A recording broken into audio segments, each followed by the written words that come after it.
ஆண்டவரும் இரட்சகருமாய் இருக்கிற இயேசு கிறிஸ்துவின் நாமத்தில் உங்களை வாழ்த்துகிறேன். கர்த்தர் உங்களை ஒவ்வொருவரையும் ஆசீர்வதிப்பாராக. கிறிஸ்தவம் ஒரு மதமே அல்ல என்பதை நாங்கள் நிரூபிக்க விரும்புகிறோம். கிறிஸ்தவம் என்பது ஒரு மார்க்கம், ஒரு வழியே தவிர, ஆனால் அது மதம் அல்ல என்பதை மற்றவர்கள் புரிந்து கொள்ள வேண்டும் என்பதற்காக இதை நாங்கள் பதிவிடுகிறோம். இயேசு கிறிஸ்து இல்லாமல் நாம் கடவுளிடத்தில் சேரவும் பரலோக ராஜ்யத்துக்கு மோட்சத்துக்கு போவதற்கும் வழியே கிடையாது என்பது.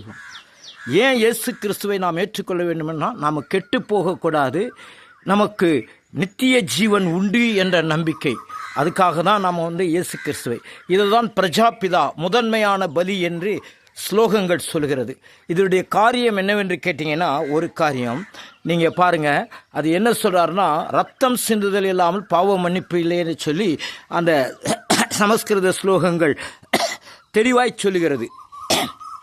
என்று சொன்னால், நான் கடவுளோடு இருக்கிறேன் என்று சொல்வதற்கு நமக்கு தகுதி கிடையாது.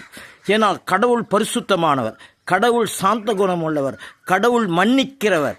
ஏன்னா பாவம் ஒருபொழுதும் கடவுளிடத்தில் சேர்க்க முடியாது.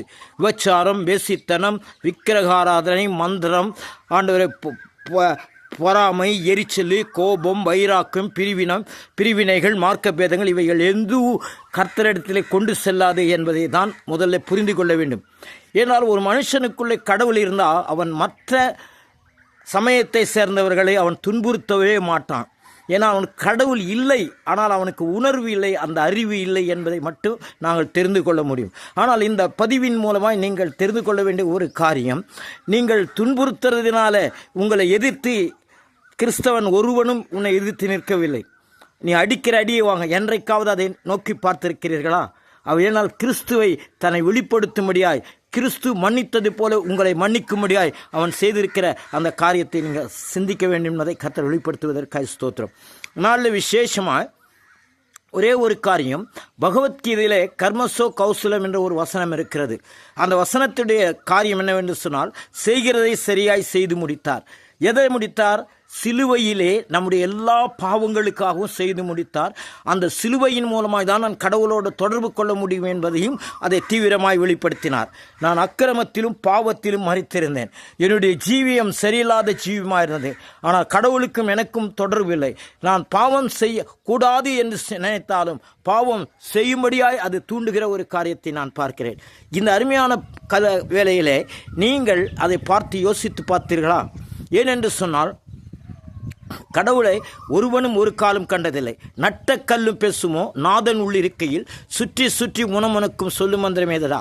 உள்ளம் பொற்கோயில் ஊனிடம்பு சுற்றாலயம், தெள்ளம் தெளிவோர்க்கு சிவன் சிவலிங்கம், கள்ள புலனைந்தும் காணா மணிவிளக்கே என்று பழைய நூல்களிலே சித்தர்கள் பாடியிருக்கிறார்கள். எனக்கு அருமையான ஜனங்களே, கடவுள் நம்மளோட வாசம் பண்ணுகிறவராக இருக்கிறார். கடவுள் நம்மளோடு தான் இருக்கிறார், நாம தான் ஆலயம். ஆனால் நம்ம தகாத காரியங்களை நடப்பித்து கடவுள் நம்மோடு இராதபடிக்கு இன்றைக்கும் செய்து கொண்டிருக்கிறோம் என்பதை பார்க்கிறோம். எனவே எனக்கு அன்பான தேவனுடைய பிள்ளைகளை, உங்களை கிறிஸ்துவுக்குள்ளே வாங்க, கிறிஸ்துவை ஏற்றுக்கொள்ளுங்க, நீங்கள் சபைக்கு போங்க என்று நாங்கள் கண்டிஷன் பண்ணக்கூடிய காரியமே இல்லை. ஏன் என்று சொன்னால், நீங்கள் உங்களை கரெக்ட் பண்ணுங்கள். உங்களுக்கும் கடவுளுக்கும் தொடர்பு இருக்கிறதா என்பதை சோதித்து பாருங்கள், உங்கள் ஜீவியத்தை சோதித்து பாருங்கள்.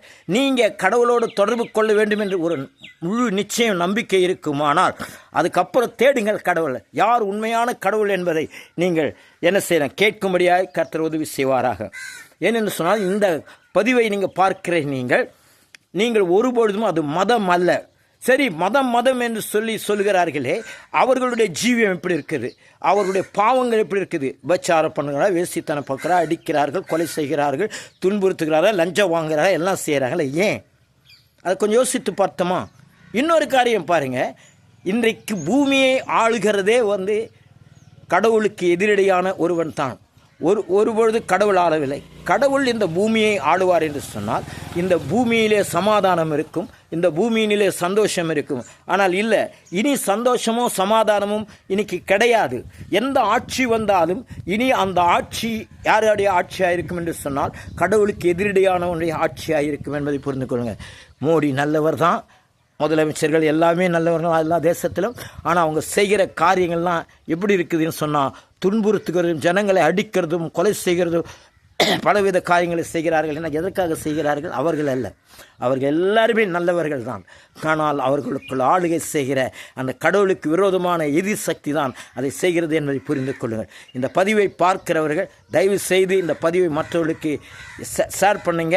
இந்த பதிவை மற்றவர்கள் ஷேர் பண்ணுறது மட்டுமல்ல, மீண்டும் தொடர்ந்து நாங்கள் பதிவை போட விரும்புகிறோம். அந்த பதிவை நீங்கள் காணும்படியாய் உங்களை இயேசுவின் நாமத்தில் கேட்கிறேன். ஆமென். அல்லேலூயா.